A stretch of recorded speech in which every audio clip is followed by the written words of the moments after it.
Guys, and welcome to another episode of Gardening on Coffee, where our plants love our coffee just as much as we do. We're trying to turn our quaint garden into a tropical paradise using some orange Heidi-Klum gingers and some rare and exotic varieties of Heliconias. We'll take a look at what we've got and tell you our plans for the future, and then show you our progress from last week and what we've got growing in the garden. So let's take a look at what we've got now. Which is our silver Bismarck in the center, our Lady Di Heliconias. We're going to have some hanging rostradas and some jaquinis in the center, and also some marginatas. Everything will be pink and yellow with the exception of the jaquinis, and they're red at the bottom and then orange as they go closer to the top. And then to the right and left, we'll have some plants that'll be coming next year. They'll be about the same size and a similar variety as our Xanthophylosa Shogun in the front, which is our yellow 20-25 foot hanging pendulant in the front. So let's go ahead and take a look at our garden, what we've got growing from last week, and what stages of growth they're at. So this is our Caribbean Red. It's continuing to do well. And these are our marginatas. These were the first two that we got from our local seller, and they're doing really well. Those are the pink and yellow. These will be the pink and yellow hanging pendulants that'll end up looking like a scorpion's tail. They'll they'll start out vertical, and then as they grow and progress, then they'll hang downward and twist and turn as they do. And again, these are our marginatas that'll be spread throughout in this interior part of the garden, as well as our rostradas and our jaquinis. These are our 5 orange Heidi-Klum gingers. If you remember last week, we were going to replant these, but they did have some issues with some insects. So we went ahead and treated them for insects last week, and then repotted them this week. So all 5 seem to be responding really well. Got lots of new growth for where we planted them earlier in the week.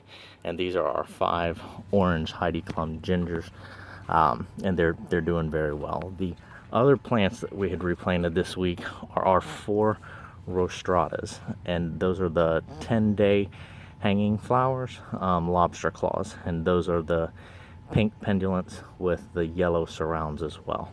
And all 4 of these were repotted and seem to be doing very well with their transplant.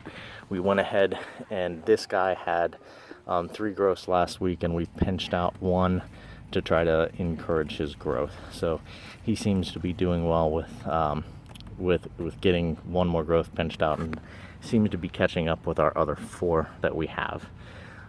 These are our standing lobster claws, which will be red and black as they grow. This is the guy that suffered the most damage from our insects. We went ahead and cleaned him of all his insects, treated him, and replanted him. Hopefully he'll survive, but he's not looking real good right now. But they do divide by rhizomes, so if our other guy here does really well, we can go ahead and make new ones from him as well. Let's go ahead and look at the other 4 marginatas that we have from our cellar. These were to replace the 2 that went bad. We have growth here and here, doing really well. All of these. This is actually a surprise from the seller. It was something extra that must have been in the soil. That's actually not a Heliconia marginata, and actually we see that in 2 of these plants. So just something to be aware of, that you can always get surprises, whether it's insects, why we always try to treat our plants when they come in, or extra vegetation, which these are definitely not the Heliconia marginatas that we're looking for. Our bicolor Bahia, our jaquinis, are in the back. It's doing very well. Working on its next set of flowers. It's doing really well back here. So we're excited for all the growth that we've been able to achieve back here. Let me go ahead and show you our Palau, which is at the side of the garage. This is the one that we transplanted a couple weeks ago, and it's doing really well also. Working on its next set of leaves. And that's here. He's soon going to be joined by his friend from the front. Next week we'll replant him back here. He's definitely to the size that he needs to come back here and get acclimated to the sun back here, and also how much the sprinklers and the irrigation gets back here. So we have made a few adjustments. We moved our Prince of Darkness and also our Black Magic from the side of the house, just closer to their more permanent location. We'll show you where that is now. So this is our Prince of Darkness. It's got a new growth from last week here, and then our other Prince of Darkness is here, and that's doing very well, getting taller, sprouted its first leaf, and then our Black Magics are right behind it, and this is working on its first full-size leaf, and then we've got 2 sprouts plus a third right down here with our Black Magics. And again, the reason we move those is they're just going to be closer to the final location, which is right about here in our yard. So we wanted to make room for our new plant we just got in from Puerto Rico, which is Helicionia Regalis. It's Barnum and Bailey, and we couldn't be more excited to get it. It will start out red towards the bottom. Orange towards the bottom, and then as you get closer towards the end of the flower, it'll be red and then turn to black. It'll almost look like something out of our cartoon. It'll be hairy as well, so it'll complement our shogun, our root beers, and the shikong. Again, it's just a little bit, it may be a little bit bigger variety. It may grow to about 16 feet, but the bigger plus is that it's got a really striking appearance. As you see it, it's orange and red and hairy. It really looks like something out of a movie or a cartoon, and it's a really great flower that we're excited to get. We can't wait to watch it grow. So we'll show you what that looks like now. This is our Regalis Barnum and Bailey. It didn't have an eye nearly as big as the other ones that we've gotten.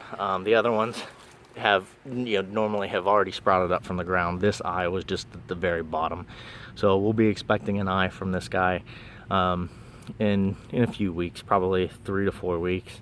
And again, we didn't get any growth out of the top, but he was about 4 or 5 days from Puerto Rico, so unfortunately we weren't able to get growth from the top, and he didn't have a big eye, but can't wait to see positive growth with him. We gave him his first cup of coffee and welcomed him home, so he should be doing great anytime. And this is our root beer Valegra from Hawaii, and it's doing really good. It's starting its first leaf here out of its first growth, and again, that's the reddish one. That'll be the red hairy one that we'll have coming. And this is our Shikong Valegra. This is our guy that got lost in the mail for about 10 days, and he looks like he's severely dried out. We're hoping to see new growth. We know the settler will back it up if he doesn't, so we're just really hoping we get some growth out of it. We wouldn't like to see anything suffer just because it was lost. And then last but not least is our Xanthan Velosa Shogun, and that's our yellow and green hanging pendulant. That's going to be about 20 feet and complement the front of our house. That'll be our really exciting showpiece in the front. And he's still working on his sprout below, and he's just got done filling out his first leaf. Unfortunately, a little part of it did die as it was growing, and that was just because it was in shipment also for 7 days from Puerto Rico. So we're really excited to see his growth, and really can't wait to see these start to flower. We'll take it to the front of the garden, show you what that looks like, see how everything did after being treated for the insects. We did cut off all the dead growth, and we'll show you what that looks like now. So, and any leaves that were severely damaged, we did try to cut off and just make the plant feel better and try to get working on the new growth as quickly as possible.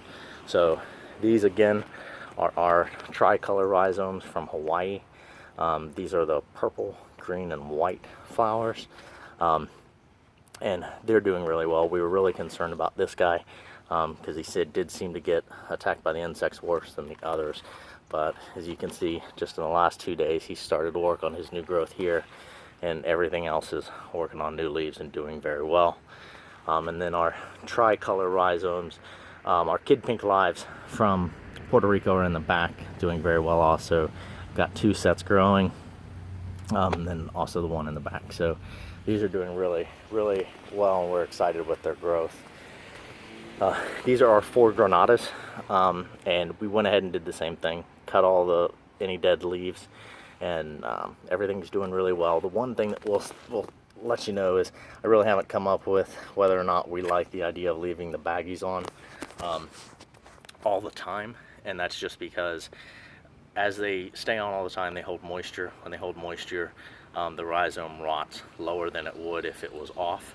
So if you have the time and the ability, then it would be nice if you could leave them off and let them dry, and then if it was to rain, cover them up. When the rain finishes, then to be able to take them off again, continue to let the rhizome dry. So I really haven't come up with an idea of what we like better, whether we like having the bags on all the time or whether you're not. Just something you have to experiment with your climate and weather, and see where you're at with it. With us, it seems to be better to just try to leave them off as much as we can. Then before a rainstorm hits, we'll try to cover them up just to try to keep the rhizome from rotting and collecting any more insects or water than it has to. So we'll move along to these are our Sassy Pinks, dwarfs, and this guy's continuing to get better, and we're still waiting on growth for this one. So hopefully we should see it, but they are dwarfs. They're a little harder to keep, but we'll see. We're still hoping for positive growth out of him too. And then our bicolor jaquinis, and those are bahayas, and those are the orange at the bottom, orange and orange at the top. Doing well. He's working on his next leaf, and again, he was hit pretty good by insects, but appears to be doing well. He's working on his next set, and he'll be ready to go to the backyard. And these are our St. Rose orthotrichas. They're doing really well. Couldn't be happier. And our Palau, which is going to join his brother back over at the garage. He's working on a growth here and here. He's actually got 3 growths, and we're really excited to see that. I think now he's actually bigger than one of the garage, so we're excited to transplant him into his new location for next week. And then our dwarf Andromedas are both doing very well. It just started to sprout, and they're about 7 weeks also. And then our last Patha here is our dwarf, doing very well. This is closer to his permanent location, which is in front of our bird of paradise. And we're really excited that we haven't lost anything for this week, and we're really happy with the positive growth we've been able to attain.